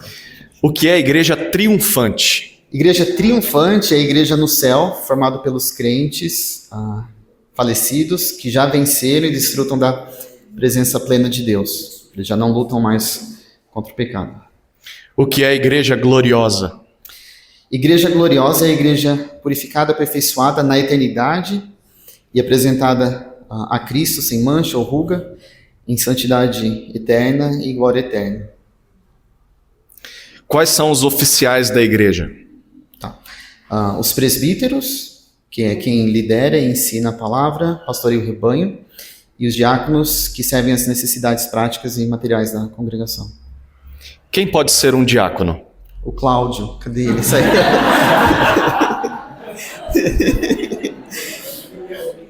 Mas é um homem irrepreensível, segundo as descrições lá de 1 Timóteo 3 e de Tito 1. Quem pode ser um presbítero? De forma semelhante, um homem irrepreensível, de acordo com as descrições de 1 Timóteo 3 e Tito 1 também. Quer que lê? Pode ler. 1 Timóteo 3:1. Fiel é a palavra. Se alguém deseja o episcopado, excelente obra almeja. É necessário, pois, que o bispo seja irrepreensível, esposo de uma só mulher, moderado, sensato, modesto, hospitaleiro, apto para ensinar, não dado ao vinho nem violento, porém cordial, inimigo de conflitos, não avarento, e que governe bem a própria casa, criando os filhos sob disciplina, com todo respeito. Pois se alguém não sabe governar a própria casa, como cuidará da igreja de Deus? Que o bispo não seja recém-convertido, para não acontecer que fique cheio de orgulho e incorra na condenação do diabo. É necessário também que ele tenha bom testemunho dos de fora, a fim de não cair na desonra e no laço do diabo. Do mesmo modo, quanto a diáconos, é necessário que sejam respeitáveis, de uma só palavra, não inclinados a muito vinho, não gananciosos, conservando o mistério da fé com a consciência limpa. Também estes devem ser primeiramente experimentados e, caso se mostrem irrepreensíveis, que exerçam o diaconato. Do mesmo modo, quanto a mulheres, é necessário que elas sejam respeitáveis, não maldizentes, moderadas e fiéis em tudo. O diácono seja marido de uma só mulher e governe bem os seus filhos e a própria casa, pois os que desempenharem bem o diaconato alcançarão para si mesmos uma posição de honra e muita ousadia na fé em Cristo Jesus. Todos os presbíteros precisam ser remunerados pela igreja? Não. Quais as diferenças entre presbíteros remunerados e não remunerados? Os presbíteros remunerados, eles vão se dedicar em tempo integral ao ministério e vão receber o sustento da parte da igreja por isso. E os não remunerados, eles servem voluntariamente, equilibrando o tempo com o serviço ao ministério com as suas outras responsabilidades. Mas ambos têm autoridade igual perante a igreja. Pastor, só fazendo pergunta para as coisas aí, as perguntas estão sendo feitas em se referindo a bispo, e o texto está se referindo a... Não, presbítero, as perguntas. O texto se referiu a bispos. A palavra aqui é episcopos, que é a mesma palavra para... Bispo e presbítero Sim. No domingo anterior, eu fiz uma introdução sobre o ofício de presbíteros e nós fizemos essa explicação de que o Novo Testamento reconhece presbíteros, bispos e pastores como elementos do mesmo ofício. Então, por vezes, Paulo se utiliza no mesmo parágrafo, falando da mesma pessoa, mas usando termos diferentes. Então, em Tito ele faz isso. Ele começa falando presbíteros, depois ele fala bispo. Ok? Qual deve ser o relacionamento entre os presbíteros e os diáconos? Deve ser de cooperação, então com os presbíteros se concentrando na liderança espiritual, na oração, na direção do rebanho, e os diáconos auxiliando nesse serviço prático para preservar a unidade. Qual o papel da esposa de um diácono? A esposa de um diácono, ela deve ser digna... Vamos ler o texto, é mais fácil. Vai lá para Tito, adianta um pouquinho aí. Tito não, desculpa, Timóteo. É o texto que eu já li. Então, a esposa de um diácono, falando aí do versículo 1 Timóteo 3, do 11, do mesmo modo quanto a mulheres, é necessário que elas sejam respeitáveis, não maldizentes, moderadas e fiéis em tudo. Então, a esposa de um diácono, ela vai servir também a igreja, seguindo isso aqui. Qual o papel da esposa de um presbítero? Da mesma forma, ela deve apoiar seu marido, ajudando na condução do lar e sendo exemplo de piedade, embora as escrituras não explicite qualificações como tem as esposas de diáconos aqui. Quais são as ordenanças para a igreja? Batismo, é o símbolo da identificação com Cristo, de você... Vai explicar depois o que é batismo. E a ceia do Senhor. O que significa o batismo e quem pode ser batizado? O batismo significa morte para o pecado. Então, na hora que você desce as águas, você está representando o seu sepultamento, e a ressurreição para uma nova vida com Cristo. Então, tem essa simbologia de descer as águas e subir as águas. Quem pode ser batizado? Os crentes professos que creem em Jesus e que já se arrependeram. Qual é a forma mais bíblica para executar o batismo? Por imersão. Então, simbolizando a morte, o sepultamento e a ressurreição em Cristo. Qual a relação do batismo com a membresia de uma igreja local? A gente entende o batismo como um pré-requisito para essa membresia, uma igreja local, identificando o crente com Cristo e com a comunidade de fé, que confirma essa profissão de fé. Quais são e o que representam os elementos da ceia do Senhor? Os elementos são o pão, representam o corpo de Cristo, e o vinho, representando o sangue derramado na nova aliança. Quem e como deve participar da ceia do Senhor? Apenas os crentes devem participar da ceia do Senhor, fazendo um exame, examinando-se a si mesmo para discernir o corpo e assim evitar o juízo. Qual a missão da igreja? Missão da igreja: glorificar a Deus, fazer discípulos de todas as nações, batizando-os e ensinando-os a guardar tudo aquilo que Cristo ensinou. O que é discipulado? Discipulado é o processo de seguir a Cristo, aprendendo dele e ajudando outros a crescer na fé através do ensino, do exemplo e do relacionamento pessoal. O que é e como fazer discípulos? Fazer discípulos é ensinar e modelar a vida cristã, então investir no tempo de relacionamento para levar outros à maturidade em Cristo também. Atualmente você está envolvido em evangelismo e discipulado de pessoas? Sim. Quer citar o nome? Não. Você é discipulado por alguém? Sim, também. Defina aconselhamento bíblico e sua relação com o discipulado. Aconselhamento bíblico é o uso das escrituras para guiar, corrigir vidas, ajudar as pessoas a aplicarem verdades bíblicas a situações específicas. Ela tem uma relação com o discipulado no sentido de tempo de investimento de relacionamento, mas geralmente o aconselhamento bíblico costuma ser direcionado a questões específicas da área do crente de Jesus. Então, o discipulado é algo mais abrangente, mais geral, e o aconselhamento bíblico seria para questões pontuais que precisam ser trabalhadas. Quais as convicções essenciais sobre o aconselhamento bíblico? Eu creio na suficiência das Escrituras para todo aconselhamento, que deve focar nas questões do coração e na luta contra o pecado, na dependência do Espírito Santo e no objetivo final de glorificar Deus. Como você aconselharia uma mulher?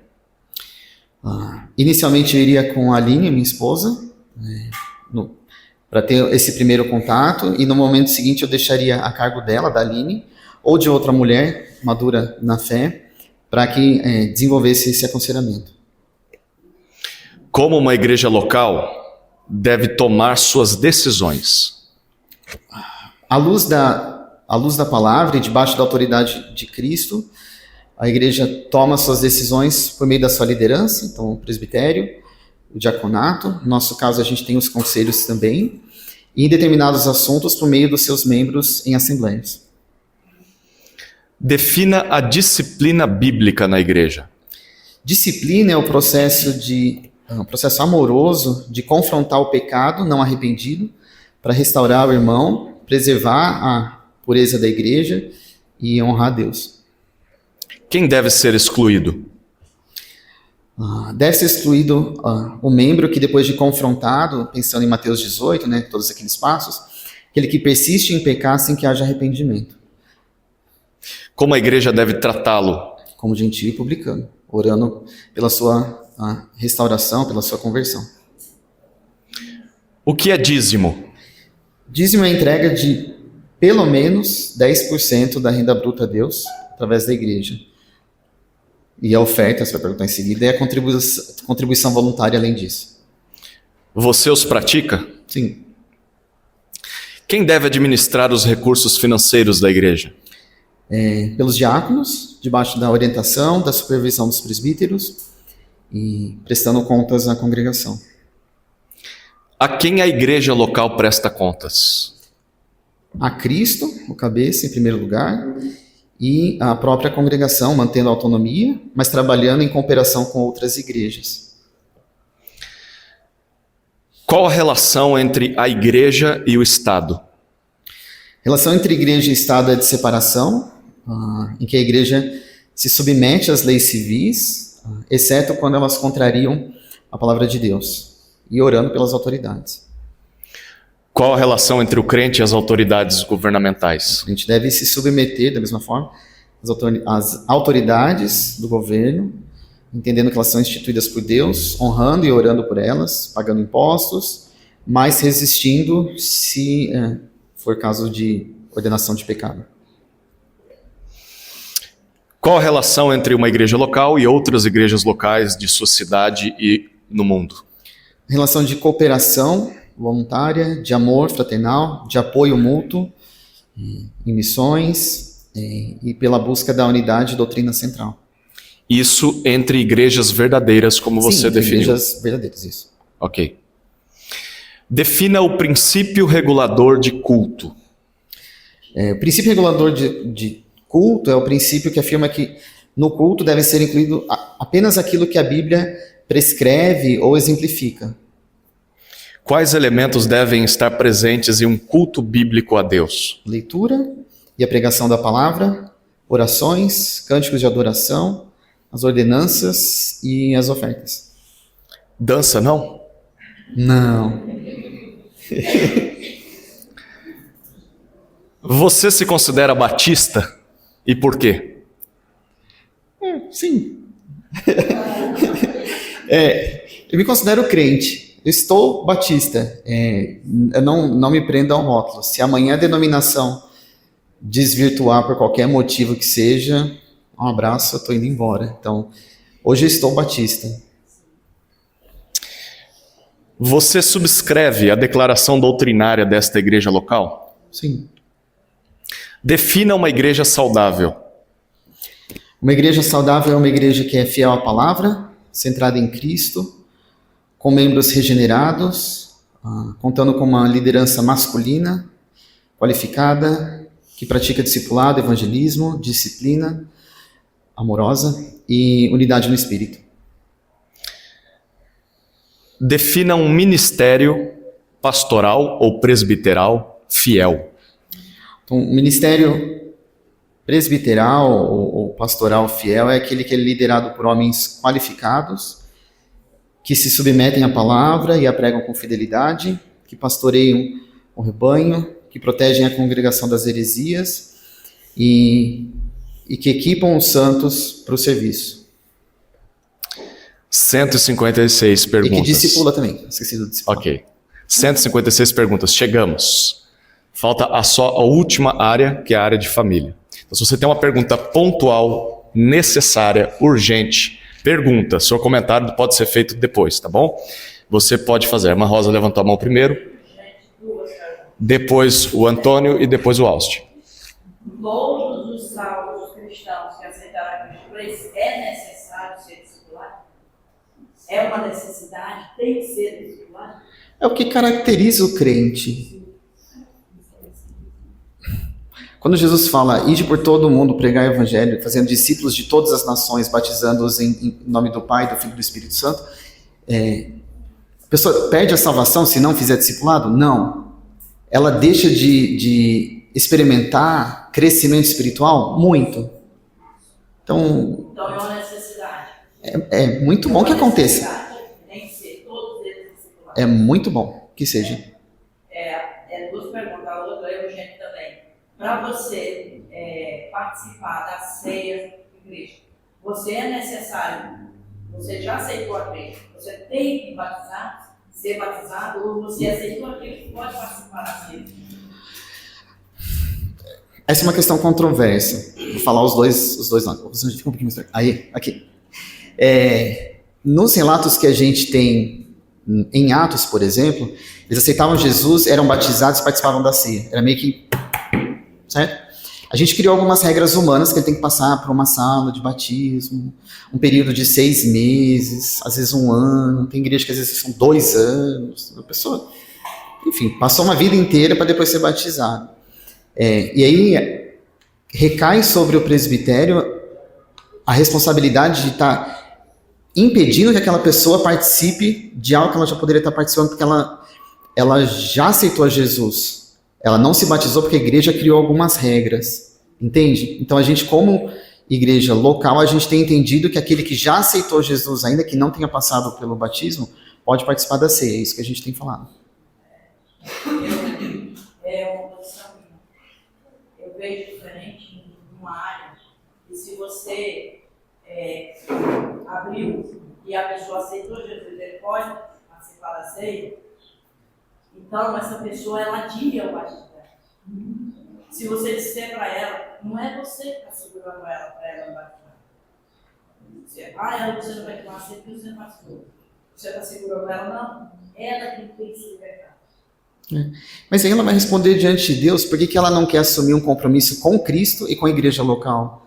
Uma identificação de morrer para os seus próprios pecados e ressuscitar. Então, o que a impede? E aí ela vai responder diante de Deus. Então, a gente já passou por casos assim, a gente alerta a pessoa também. Por que você não quer se batizar? O que te impede? Ela já se tornou atualmente na mente dela urgente. Uma ceia. Eu posso entrar nessa resposta porque nós estamos numa crise ética, uma tomada de decisão prática que a Bíblia não foi clara sobre esses assuntos. Então, dentre esses elementos de tomada de decisão, nós escolhemos o menos pior. Por quê? O sistema, o processo de acompanhar alguém para o batismo, fomos nós que criamos. Porque nós entendemos que para a vida de uma igreja local é necessário nos certificarmos de que aquela pessoa realmente se converteu. Para um judeu era muito natural, ele já conhecia todo o Antigo Testamento, ele só fazia as conexões, e ele já era conhecido pela comunidade. Então, isso é algo criado pela igreja ao longo dos tempos. É mais pesado diante de Deus no dia do juízo dizer: Senhor, eu impedi que o Edson participasse da ceia porque ele não cumpriu 1 ano de classe de batismo na nossa igreja. Isso é pesado. Eu estou dizendo que um crente em Jesus não poderia participar da ceia porque eu criei um sistema longevo. É mais pesado isso do que atribuir à pessoa que já está tomando a ceia a responsabilidade. Você deve procurar o batismo, Edson. Você já está apto para participar da ceia, mas isso em si não significa muita coisa se você não tiver ligação com uma igreja local, que vai passar pelo batismo e a membresia de uma igreja. A ceia em si mesma, apenas por comer e beber o pão e beber o cálice, se um descrente tomar, isso não vai funcionar de maneira nenhuma para ele. Um crente em Jesus já tem alguma ligação porque ele lembra do sacrifício de Cristo. Mas aquilo plenamente vai ser desfrutado sendo parte ativa de um corpo de Cristo, de uma igreja local. Porque todos os elementos de uns aos outros estão sendo vividos, uma vez que você é membro de uma igreja local. Então, nessa decisão ética, nós escolhemos o mal menor. E estamos conscientes de que prestaremos contas diante de Deus. É melhor abrir para aquele que já é crente do que impedi-lo de tomar, sendo que ele já estava apto para tomar a ceia. O Antônio vai fazer uma pergunta. Eu queria pedir esclarecimento sobre a questão da dança. A Bíblia não manda a gente fazer a dança. Não, que aqui no Brasil existem algumas igrejas que, por exaltação, na hora dos cultos, eles dançam. Mas existem alguns países que fazem isso por cultura. Eles cultuam a Deus em forma de dança, eles estão agradecendo alguma coisa, mas sempre em forma de dança. Então a pergunta é: essa prática é antibíblica? Esse fundamento onde eles se baseiam para isso? O senhor respondeu, é uma expressão cultural local. Sim, mas então não é antibíblica. Não faz parte. Não é da Bíblia que existe só isso. A gente tem questões culturais no nosso culto também. Por que a gente canta estes estilos de música e não outros? Cultural. Nada a ver com a tradução. Respondido. O Austin ia fazer uma pergunta.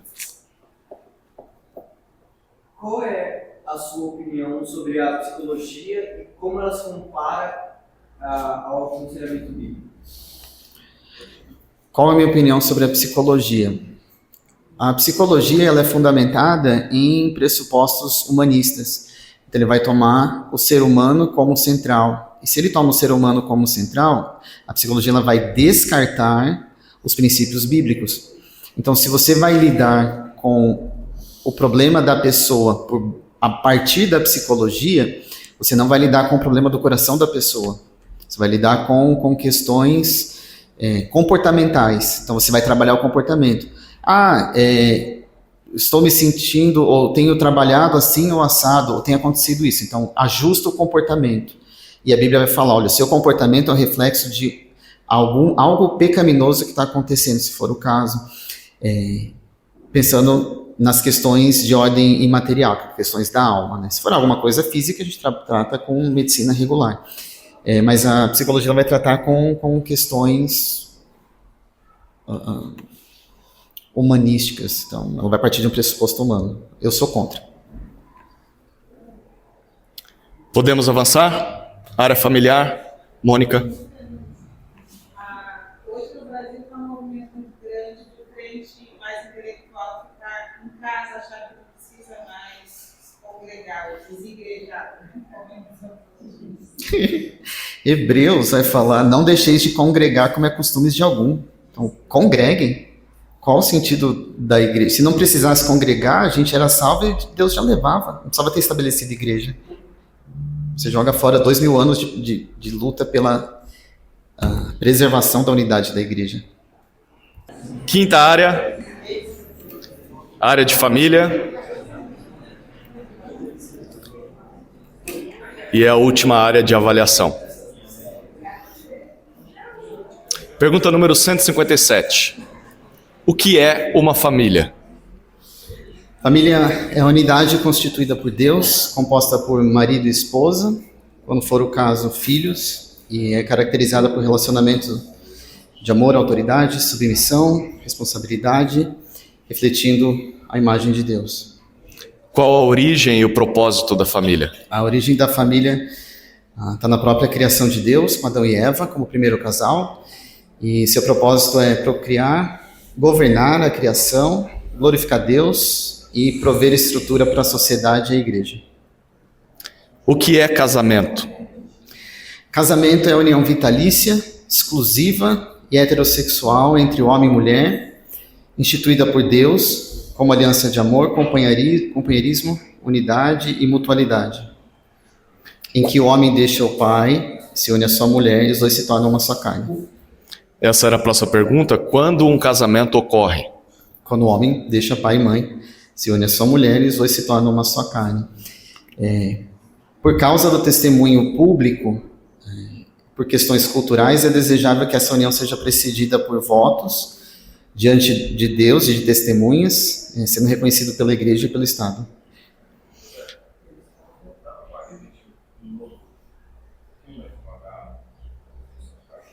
Certo. Eu ia pedir para ele abrir o texto que ele citou, então eu vou pedir para que você referencie a sua resposta com o texto bíblico e explique mais uma vez, pausadamente, quando um casamento ocorre. Tá. Gênesis 2, 24. Por isso o homem deixa pai e mãe, se une à sua mulher, tornando-se os dois uma só carne. Então, o casamento ocorre quando ocorre isto. Por uma questão de testemunho público, é desejável que essa união seja precedida por votos públicos diante de Deus e de testemunhas, com o reconhecimento da igreja e do Estado. Mas se esses votos ou esse reconhecimento do Estado não aconteceu, temos ali um casamento? Sim. Se chega na igreja alguém com uma situação de união estável ou nem a união estável, estão juntos, independentemente do tempo, mas cumpriram o padrão de Gênesis 2:24, qual é a sua recomendação como um presbítero, um pastor a esse casal que se converteu? Que já se converteu. Vamos considerar que eles se converteram numa pregação, estão juntos, mas não o casamento não foi oficializado pelo Estado. Eles já são casados. Ainda que não tenha são 5 anos de união estável, né? São 5 anos que deu o William para responder isso. De união estável, então eles já cumprem esse requisito bíblico aqui. Então, por uma questão de testemunho, eu os aconselharia de regularizar isso. Então, por que vocês não se casam assim, no papel, como a gente diz, né? Isso por uma questão de testemunho. Porque a sociedade não entende isso. Então, para a sociedade, olha, eles não estão casados. Então, se você não assinar o papel, você não está casado. Ok. Quais suas exigências para celebrar um casamento? Que ambos sejam crentes regenerados, ambos solteiros, ou um dos dois viúvos, então um solteiro e uma viúva, ou vice-versa, em concordância com a doutrina bíblica do casamento, e que eles passem por um aconselhamento pré-nupcial e aprovação da liderança da igreja. Quais as responsabilidades do homem no casamento? Tá. No casamento, o homem tem a responsabilidade de amar sacrificialmente a esposa, como Cristo ama a igreja, prover, proteger a sua família, discipular a esposa e filhos em liderança espiritual e honrar a esposa como co-herdeira da graça. Quais as responsabilidades da mulher no casamento? De se submeter ao marido, assim como a igreja se submete a Cristo, de respeitá-lo, honrá-lo, ajudá-lo a gerenciar o lar com diligência e amor. Quais as responsabilidades dos pais sobre os seus filhos? De criar os seus filhos na disciplina e na admoestação do Senhor, provendo as necessidades e ensinando-os a guardar a palavra de Deus e a amar a Deus, modelando a fé deles. Quais as responsabilidades dos filhos perante seus pais? De honrá-los, obedecendo-os no Senhor, em todas as fases da vida, e de cuidar deles na velhice. Até quando os pais continuam como responsáveis por seus filhos diante de Deus? Até que eles atinjam a maturidade e a independência. Normalmente isso acontece no casamento ou quando eles saem do lar.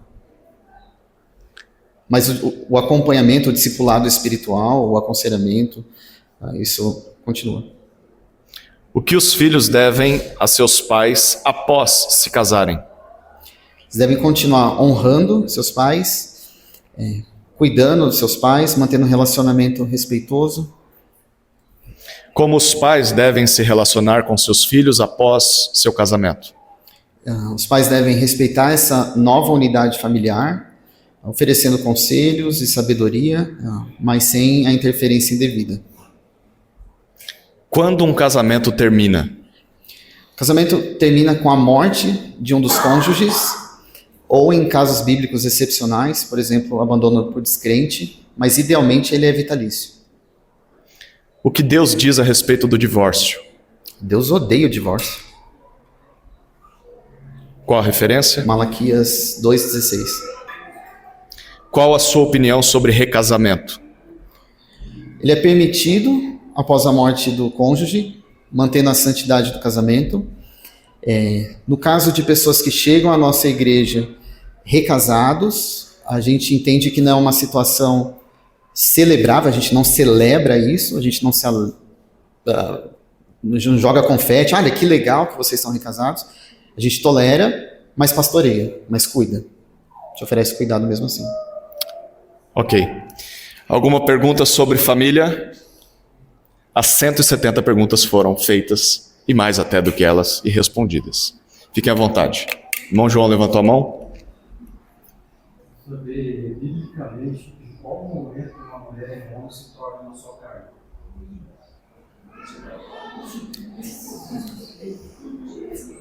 Quando eles fazem peripécias amorosas.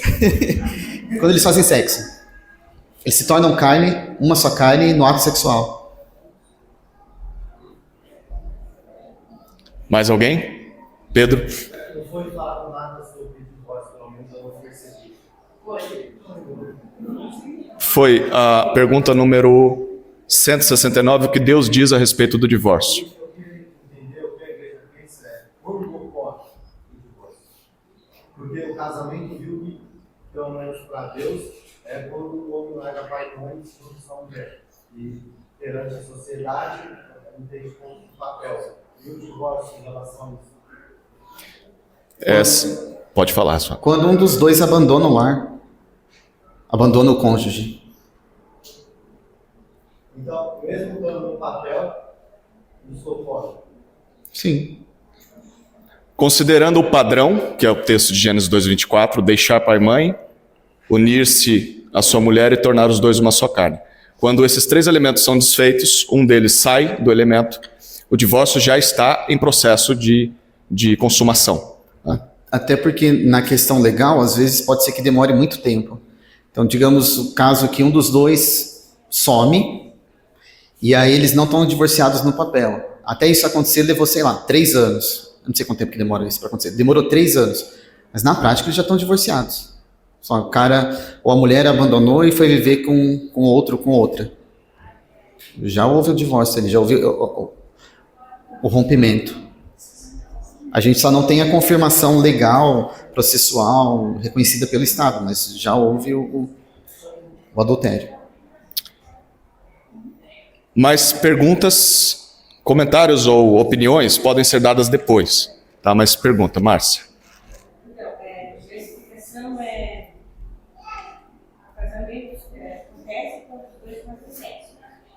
Mas e essas moças que não fazem Dentro do processo. É a abominação.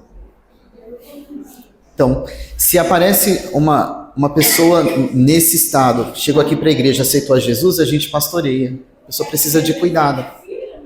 Hã? Dentro da resposta do Rafael, o processo de Gênesis 2:24 é deixar pai e mãe, unir-se um ao outro em um novo núcleo familiar, e então a consumação é o ato sexual. O que nós normalmente temos na sociedade é apenas o ato sexual. O ato sexual em si, somente ele, não une os dois, não é um casamento. Eles estão sim ali, de uma maneira figurada, se tornando uma só carne, mas não constituiu-se o casamento. É o que a gente chama de fornicação. Mas às vezes eles já se separaram. E esse é o filho. A pessoa não tem que ficar esperando aquele. Qual é a pergunta da irmã? Assim, tipo assim, acontece com o casal. Esse casal tem até filho. Só que depois eles não se veem mais. Então, eles estavam casados por um período e depois eles se divorciaram. Vamos dizer que a esposa, a menina se converte. Ela pode se casar novamente ou ela precisa esperar esse novo aquele primeiro? Se depois da conversão ela deve voltar. Então, a pergunta é... Uma pessoa, ela espera o rapaz há mais de 20 anos já. morrer, né? Ok. A pergunta, então, da irmã Márcia, se eu entendi bem, e já vou formular para o Rafael, é: quando é que uma pessoa divorciada pode se casar novamente? Quando o marido ou a esposa morrer. Biblicamente falando, quando o cônjuge morrer. Ou ora para a pessoa morrer.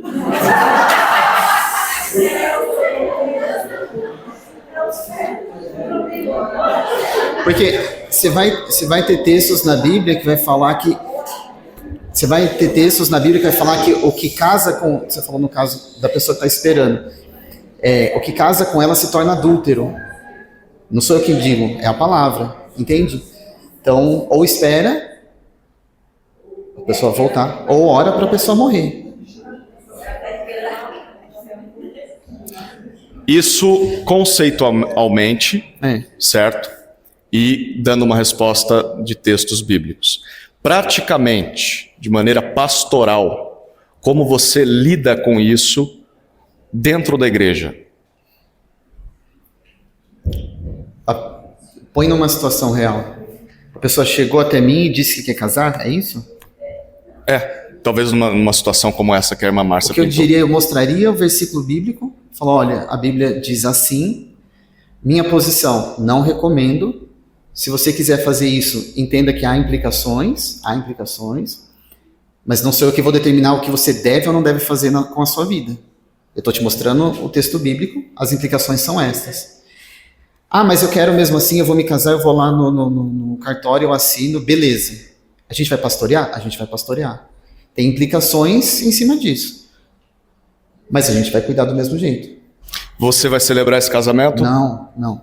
Você vai excluir essa pessoa?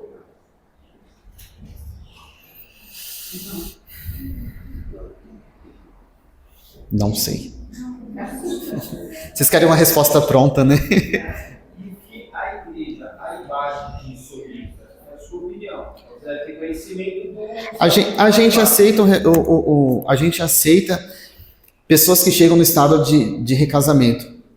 A gente celebra isso? Não. Se a pessoa foi e fez, a gente vai continuar cuidando da pessoa. Eu acho que é uma esclaria. Tem uma palavra que nós usamos, e isso tem sido ensinado aos novos membros. Em janeiro de 2021, o presbitério vigente na época apresentou para a igreja resoluções sobre todos esses temas tratados aqui, e uma das resoluções foi sobre família e a constituição do casamento, e isso era contemplado dentro dessa resolução. Isso foi apresentado para a igreja em 2021, alguns talvez não estivessem aqui presentes, outros chegaram depois. Mas a posição da igreja em relação a isto é o seguinte: nós celebramos um casamento constituído dentro do padrão de Gênesis 2:24. O homem deixa pai e mãe, se une à sua mulher, os dois se tornam uma só carne. Isso a gente faz festa e a gente celebra como igreja. Nós rejeitamos aquilo que a Bíblia rejeita, o divórcio. Então um casal dentro da igreja quer se divorciar, vão ser exortados a não consumarem esse ato. E vão ser tratados por forma de disciplina caso insistam, sem que haja motivo plausível ou bíblico e plausível, sei lá, agressão, abandono, seja qualquer outro motivo. E esse tema que é muito cinzento, que é o tema do recasamento, nós decidimos naquela época, e desde então temos tratado assim, como nós toleramos. Então, nós celebramos aquilo que a Bíblia celebra, rejeitamos aquilo que a Bíblia rejeita, e toleramos aquilo que a Bíblia não é tão clara e que acaba se tornando uma questão de decisão pastoral de uma igreja. Tanto é que esse tema é controverso. Cada igreja tem a sua própria prática, a denominação tem a sua própria prática. O que isso indica? Que é uma área de discussão, que não é uma área fechada na Escritura. Então a nossa posição para pastorear famílias que chegam nesta condição, porque chegam famílias já recasadas, nós reconhecemos como um casamento. Nós não mandamos que se separem, voltem, tentem voltar com os primeiros cônjuges. Eu já conheci pastores e igrejas que fizeram isso e é um caos. Isso arrebenta com mais uma família. Você está produzindo um divórcio sob o conselho de que isso é bíblico. Então nós toleramos e pastoreamos considerando como uma família. Há implicações práticas em relação à criação de filhos, a relacionamento com os outros parentes, mas também implicações eclesiásticas. Para aquele que está recasado, ele não é mais marido de uma só mulher, então ele se torna inapto para o presbitério ou o diaconato, mas apto para qualquer outra função no corpo de Cristo como membro da igreja. Se nós aplicamos essa abordagem a uma família que chega nessa condição, seríamos incoerentes se não tolerássemos algo acontecendo assim de dentro da igreja. Ou seja, se nós temos alguém divorciado dentro da nossa comunidade, que por decisão própria decide se casar com um divorciado ou não, nós vamos fazer isso que o Rafael disse, nós vamos aconselhá-lo sobre as implicações disso. Houve um adultério, no sentido de que aquele casamento foi adulterado. Adultério não é só relação sexual fora do casamento. É quando você desvirtua algo que era original. Aquela união foi adulterada. Querendo se casar novamente, você está entrando em uma relação de adultério com outra pessoa. Essa relação foi adulterada. Então você é uma só carne diante de Deus com aquela pessoa e agora vai se tornar uma só carne com outra pessoa. É uma bagunça que a gente não consegue nem definir isso. Você tem consciência das implicações disso? Nós não vamos celebrar esse casamento. Mas também nós não vamos te excluir por esse casamento. Nós vamos pastorear você, porque nós toleramos isso. Senão seria incoerente com famílias que chegam já recasadas. Se nós não reconhecemos que é possível que haja esse recasamento, deveríamos mandar todas as famílias que chegam recasadas a se separarem, porque não podemos reconhecer como casamento. Então essa é uma questão ética, pastoral, muito profunda, difícil, que, como eu disse, cada igreja e denominação tem a sua posição. Há pastores que discordam até da posição de sua igreja, mas se submetem à posição de sua igreja. E, mais uma vez, isso traz o peso de um presbitério de uma igreja. porque o presbitério é que há de prestar contas diante de Deus pela forma com que cuidou desse tema. A nossa consciência, desde a época em que as resoluções foram feitas, até hoje, continua em paz. Sabemos do dilema, sabemos do conflito, mas vamos encarar Deus com o que tínhamos nas mãos. E pelo menos poderemos dizer para Deus, não celebramos um recasamento, mas pastoreamos todas as famílias que o Senhor colocou debaixo de nossas mãos.